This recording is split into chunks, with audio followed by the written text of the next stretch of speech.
ایک عقلی بات کر لیتے ہیں. حرام سے نکلا، مسجد اقصی میں آیا، وہاں پر نبیوں کو نمازیں پڑھائی، پھر پہلا، دوسرا، تیسرا، چوتھا، پانچواں، چھٹا آسمان، سدرۃ المنتہا، کعبہ، قوس عین، طناب، دلدہ، پھر لامکہ، یہ سارے کے سارے کام حضور نے کس طرح کر لیے؟ عقل کے اندر یہ سوال آتا ہے کہ یہ ممکن کیسے ہوا؟ ایک لفظ استعمال ہوتا ہے تیہ زمانی اور تیہ مکانی، زمین کو سمیٹ دینا اور وقت کو روک دینا. اس پر آپ کو سارا خلاصہ سمجھ میں آ جائے گا کہ اللہ کے محبوب نبی رات کے تھوڑے سے حصے کے اندر اتنا صبر کیسے کر کے آ گئے. اگر عقل کے گھوڑے دوڑانے ہی ہیں تو سیدھی طرف دوڑائے نا جہاں سے کچھ نتیجہ بھی مل سکے. اسی طرح حضور علیہ السلام نے 3,84,400 کلومیٹر جب چاند تھا اس کو اشارہ کیا، ٹکڑے ہو کر حضور کے قدموں میں آ گیا. یہ چلتا ہے نا گھڑی، اس کے پیچھے پاور ہے، سیل کی پاور. ایسے ہی ہے نا، اب وہ سامنے جو کلاک ہے 9:22 ہو گئے ہیں، پیچھے جو پاور ہے اس کا جو سیل ہے اس کو ہم نکال دیں اور دوبارہ سیل ڈال کر اس کو وہاں پر لٹکا دیں گے تو ذرا بتائیے کہ ٹائم کہاں سے شروع ہوگا. ایک عقلی بات کر لیتے ہیں کہ میں مسجد حرام سے نکلا، مسجد اقصی میں آیا، وہاں پر نبیوں کو نمازیں پڑھائی، اور پھر پہلا، دوسرا، تیسرا، چوتھا، پانچواں، چھٹا آسمان، سدرۃ المنتہا، کعبہ، قوس عین، طناب، دلدہ، پھر لامکہ، یہ سارے کے سارے کام حضور نے کس طرح کر لیے؟ عقل کے اندر یہ سوال آتا ہے کہ چلو مان لیتے ہیں ایک لمحہ کے لیے کہ یہ بالکل حق ہے، سچ ہے، اللہ اس کے رسول نے بتا دیا ہے، مسلمان ہونے کے ناطے ہم مان لیتے ہیں، شک نہیں ہے، کوئی ڈاؤٹ نہیں ہے. ایک لمحے کے لیے ہم ذرا سوچتے ہیں، ذرا دماغ کو لڑائے اس کے اندر کہ یہ ممکن کیسے ہوا؟ یہ ممکن ہے کیسے ہوا کہ کس طرح اللہ رب العزت کے محبوب نبی صلی اللہ علیہ وسلم کو اللہ تعالی نے یہ سفر کروا دیا. ابھی محتشم یہ بات آپ کے کام آنے والی ہے، بڑی اہم بات ہے. ایک لفظ استعمال ہوتا ہے تیہ زمانی اور تیہ مکانی، زمین کو سمیٹ دینا اور وقت کو روک دینا. میں نے بولے ہیں زمین کو سپیٹ دینا، کلوز کر دینا اور وقت کو روک دینا. اس کو عربی کے اندر کہتے ہیں تیہ زمانی اور تیہ مکانی. اور اس پر آپ کو سارا خلاصہ سمجھ میں آ جائے گا کہ اللہ کے محبوب نبی رات کے تھوڑے سے حصے کے اندر اتنا صبر کیسے کر کے آ گئے. اگر عقل کے گھوڑے دوڑانے ہی ہیں تو سیدھی طرف دوڑائے نا جہاں سے کچھ نتیجہ بھی مل سکے. قرآن مجید برہان رشید کی سورہ بقرہ کی آیت نمبر 259 اس کے اندر ایک واقعہ آتا ہے. حضرت سیدنا عزیر علیہ السلام اللہ کے نبی ہیں، وہ ایک بستی سے گزرے. آپ نے دیکھا کہ وہ ساری بستی جو ہے وہ تہس نہس ہو چکی ہے، الٹ پلٹ ہو گئی ہے. یعنی بستی کے بڑے بڑے محلات، بڑی بڑی جو کوٹھیاں، بنگلے جو تھے ان کی جو چھتیں تھیں وہ زمین پر اور جو نیچے والی فاؤنڈیشن ہے وہ اوپر ہو گئی. اس طرح تہس نہس ہوئی. اور ان کے ڈھانچے وہاں پر انسان مر کر گلے سڑے پڑے ہیں اور ان کے ڈھانچے وہاں پر بکھرے پڑے ہیں. حضرت عزیر علیہ السلام جب اس بستی سے گزرے نا تو آپ کے ذہن میں خیال آیا اور آپ نے اللہ رب العزت کے حضور پڑھ کر دیا کیف تحیی الموتیٰ، کیف تحیی الموتیٰ. باری تعالیٰ یہ جتنا چیزیں میں دیکھ رہا ہوں، یہ مردے گلے سڑے پڑے ہیں، ان کو تو کس طرح زندہ کرے گا دوبارہ؟ ان کو تو زندہ کس طرح کرے گا؟ ان کی تو جو ڈیڈ باڈی ہے وہ ساری کی ساری ڈسکرج ہو گئی، ان کی ہڈیوں کے اندر کیڑے چل رہے ہیں، سمیل آ رہی ہے، بدبو آ رہی ہے، یہ دوبارہ کیسے زندہ ہو گئے؟ تو میرے رب تعالیٰ نے حضرت عزیر علیہ السلام کے لیے ایک تدبیر کر دی. اب میں بات کر رہا ہوں تیہ زمانی کی، یعنی وقت کو کلوز کر دینا. اس کی مثال میں آپ کو سمجھانے لگا ہوں. اس وقت آپ دراز گوشت پر سوار تھے، اس پر دراز گوشت یعنی گدھے پر، ڈونکی، اس پر آپ سوار ہو کر سفر کر رہے تھے اور کھانے کے لیے آپ کے پاس ایک خربوزہ تھا، خربوزے کا پھل، اور تھوڑا سا پانی تھا مٹکے کے اندر یا کسی برتن کے اندر. علیہ السلام نے تھکے ہوئے تھے، ایسے ایک درخت کی ٹیک لگائی، ٹیک لگا کر آپ ایسے آنکھ بند کی تو اللہ تعالی نے آپ پر لمبی نیند طاری کر دی. کیا کر دی؟ لمبی نیند طاری کر دی. اب آپ سارے ماشاءاللہ باشعور ہیں، پڑھے لکھے سمجھدار ہیں. آپ سے میں ایک سوال کرتا ہوں، اگر بندے کے پاس سواری ہو جیسے حضرت عزیر کے پاس وہ گدھا تھا، اور کھانے کے لیے فروٹ ہو جیسے ان کے پاس خربوزہ تھا، پینے کے لیے پانی ہو جیسے ان کے پاس تھا، اب میں آپ سے پوچھتا ہوں، کامن سینس کی ایک بات ہے، بندہ اگر ان تینوں چیزوں کو رکھ دے اور خود کہیں چلا جائے اور کئی زمانوں کے بعد یا کئی سالوں بعد لوٹ کر بندہ آئے تو آپ ذرا عقل کو حاضر کر کے یہ بتائیے گا، ایک طرف خربوزہ ہے، دوسری طرف پانی ہے، تیسری طرف وہ سواری ہے. اب ان تینوں میں سے جلدی کن چیزوں کے چانس ہیں جو وہ خراب ہو جائیں گے؟ پانی اور خربوزہ، چونکہ خربوزہ ایک پھل ہے، پھل کے تر و تازہ خوشبودار اور خوش ذائقہ رہنے کی ایک لمٹ ہوتی ہے، اس لیمٹ سے وہ کراس کرتے ہیں تو وہ جلدی بدبودار ہو جاتا ہے، خراب ہو جاتا ہے، سمیل آنے لگتی ہے. اگر اس کو دھوپ میں رکھ دیں تو اور جلدی ہو جاتا ہے. کسی بند کمرے میں رکھ دیں تو اس سے جلدی ہو جائے گا. تو ایک طرف انسانی عقل یہ کہتی ہے، اور پانی کسی برتن میں اگر رکھا ہو 2 دن 4 دن 5 دن 10 دن مہینہ 2 مہینے 6 مہینے سال 2 سال بدبو آنے لگی، سمیل آنے لگی، کلر بھی بدل جائے گا، ذائقہ بھی بدل جائے گا. لیکن اللہ تعالیٰ کی قدرت دیکھیں ذرا. حضرت عزیر علیہ السلام نیند سے نکلے بیدار ہوئے. ادھر آپ نے دیکھا وہ جو چیزیں جن کے بارے میں ابھی ہم نے بات کی ہے ان کا ماحول ہی ذرا بدلا ہوا تھا. میں نے پوچھا کہ پیارے عزیر ذرا بتاؤ تو صحیح کتنی دیر سوئے رہے ہو، بتاؤ تو صحیح کتنی دیر. تسی نہیں سنتے پہلے آپ دسو ذرا کی پوچھا بھلا کتنی دیر سوئے رہے. نیچرلی بات ہے جب بندہ سوتا ہے تو 5 گھنٹے 6 گھنٹے. تو حضرت عزیر سے بھی اللہ نے پوچھا کہ عزیر بتاؤ تو صحیح کتنی دیر سوئے رہے. اب قرآن مجید کیا کہتا ہے؟ یومن او بعد یوم.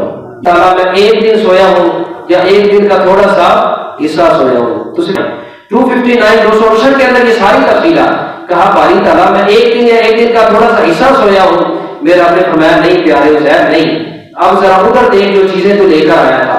اب حضرت عزیر علیہ السلام نے جب ان چیزوں کی طرف دیکھا، کیا کیا چیزیں تھیں؟ ایک دراز گوشت کا گدھا، ایک خربوزہ کھانے کے لیے اور پینے کے لیے پانی.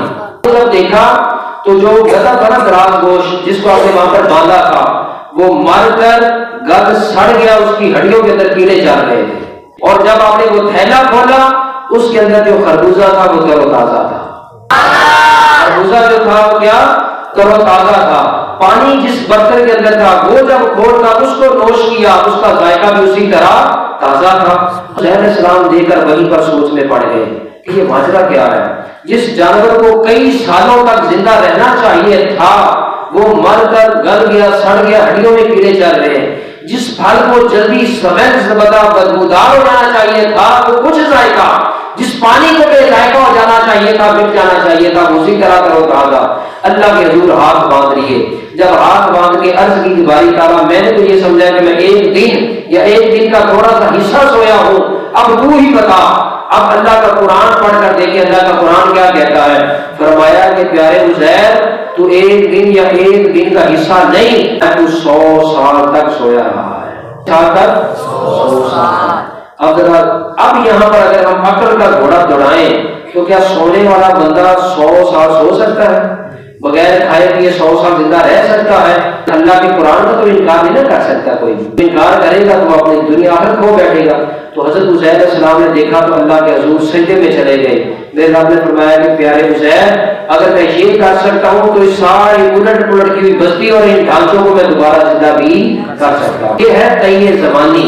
حضرت عزیر کے لیے اللہ تعالیٰ نے وقت کی بریک لگا دی تھی. کیا کر دیتا؟ وقت کی بریک لگا دی. وقت وہیں پر ٹھہر گیا اور اپنی قدرت کے ذریعے اس گدھے پر دراز گوشت پر موت طاری کر کے اس کو ایسا کر دیا اور سارا کا سارا جو اس کا جسم تھا وہ گل سڑ گیا. بریک وقت کی لگا دی. جب وقت کی بریک لگی تو خربوزہ بھی تازہ رہا، پانی بھی اسی طرح. کئی مکانی کی بات میں جلدی مثال دے کے سمجھا دیتا ہوں. حضرت سلیمان علیہ السلام کا قصہ سنتے رہتے ہیں. آپ نے ملکہ سبا کے بارے میں سنا کہ فلاں جو سبا کا ملک ہے وہاں پر ایک بلقیس نام کی عورت رہتی ہے، اس کی بڑی ٹھاٹ باٹ کی زندگی ہے، شاہانہ زندگی ہے. آپ نے اس کی طرف پیغام بھیجا، اسے کہو کہ ہمارا دین قبول کر لے. اس نے انکار کر دیا. پھر حضرت سلیمان پیغمبر نے کہا کہ اگر وہ دین اختیار نہیں کرتی میرے سے ہمارے ساتھ جان کے لیے تیار ہو جائے. بتایا گیا ملکہ بلقیس کو کہ جس پیغمبر سلیمان نے پیغام بھیجا کوئی عام نہیں ہے. اس کے تو جنات بھی متحد ہیں، ہوا بھی متحد ہے، چرند پرند بھی، ہر چیز اس کی متحد ہے. اس نے بھی فیصلہ کیا کہ میں اس کے پاس جاتی ہوں. جب فیصلہ جانے کا کیا حضرت سلیمان علیہ السلام آپ نے فرمایا کہ میں اس پر روک طاری کرنا چاہتا ہوں. میں چاہتا ہوں کہ جب وہ ہمارے پاس آئے وہ ایسا عجوبہ دیکھے کہ عجوبہ دیکھ کر وہ ہماری ہیبت سے رک ہو جائے. اس وقت حضرت سلیمان علیہ السلام کو بتایا گیا، یہ ہدہد نے بتایا تھا، ہدہد ایک پرندہ ہے. اس نے بتایا تھا کہ پیارے سلیمان اس کا جو تخت ہے وہ اتنا بڑا ہے کہ اس میں ہیرے جواہرات موتی یاقوت اس پر لگے ہوئے ہیں. حضرت سلیمان علیہ السلام نے فرمایا کہ تم ساروں میں سے کون ہے جو اس تخت کو یہاں لے کر آئے گا تاکہ وہ آئے جب وہاں سے نکلے تو تخت وہاں پر ہو، جب یہاں پر پہنچے تو اس کا تخت یہاں پر ہو. جب وہ ہماری اس طاقت کو دیکھے گی تو اس کے دل کے اندر ہمارا روگ بیٹھ جائے گا، دین قبول کرنا اس کے لیے آسان ہو جائے گا. اس وقت اللہ کا قرآن کیا کہتا ہے؟ یہ بھی آپ پڑھیں سورۃ النمل، سورۃ النمل کی آیت نمبر 38 39 اور 40 تین آیات پڑھیں. ایک جن کھڑا ہوا، اس نے کہا تھا کہ میں آپ کی یہ مجلس اٹھنے سے پہلے لے آؤں گا، آپ نے فرمایا یہ بہت دیر ہے۔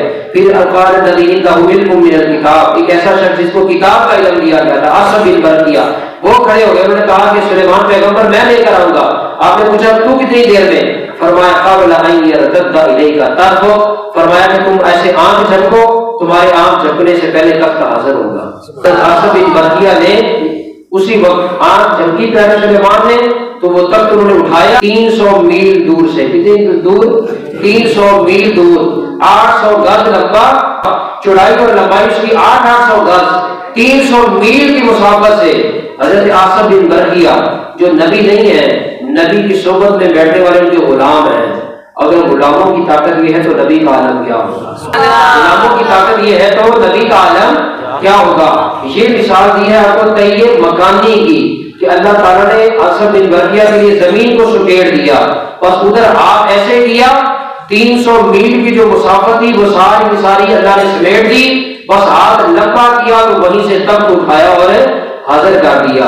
اسی طرح حضور السلام نے 3,84,400 کلومیٹر جب چاند تھا اس کو اشارہ کیا، اللہ نے وہ سارا کا ساری جو مسافت تھی اس کو ایسے بند کر دیا، سکیڑ دیا، بس حضور کی انگلی کا اشارہ ہوا دو ٹکڑے ہو کر حضور کے قدموں میں آ گیا۔ یہ اللہ تعالیٰ کی ایک ترتیب ہے، تیے زمانی اور تیے مکانی۔ جو کلاک چلتا ہے نا گھڑی، اس کے پیچھے پاور ہے، سیل کی پاور، ایسے ہی ہے نا۔ اب وہ سامنے جو کلاک ہے 9:22 ہو گئے ہیں، اگر ابھی اس کی پیچھے جو پاور ہے، اس کا جو سیل ہے، اس کو ہم نکال دیں، نکال کر اسے ایک دن ایک رات یا 2 دن یا 2 راتیں یا 5 دن 5 راتیں 10 دن 10 راتیں ویسے پڑا رہنے دیں، سیل اس سے نکالا رہے اور دوبارہ سیل ڈال کر اس کو وہاں پر لٹکا دیں گے، تو ذرا بتائیے کہ ٹائم کہاں سے شروع ہوگا؟ بتائیے کہاں سے ٹائم شروع ہوگا؟ جہاں سے روکا گیا۔ تو بلا تشبیہ بلا مثال، حضور علیہ السلام کو جب اللہ تعالیٰ نے معراج کروائی تو جیسے ایک کلام کی طاقت اور پاور، اس کی انرجی ایک سیل کے اندر ہے، وہ سیل جب نکالا تو تینوں سوئیاں جو تھی وہ اپنی جگہ پر بریک ہو گئی۔ تو آج حضرت عظیم المرتبت نے کیا فرمایا؟ آپ نے فرمایا کہ جان ہے وہ جہان کی، جان ہے تو جان ہے۔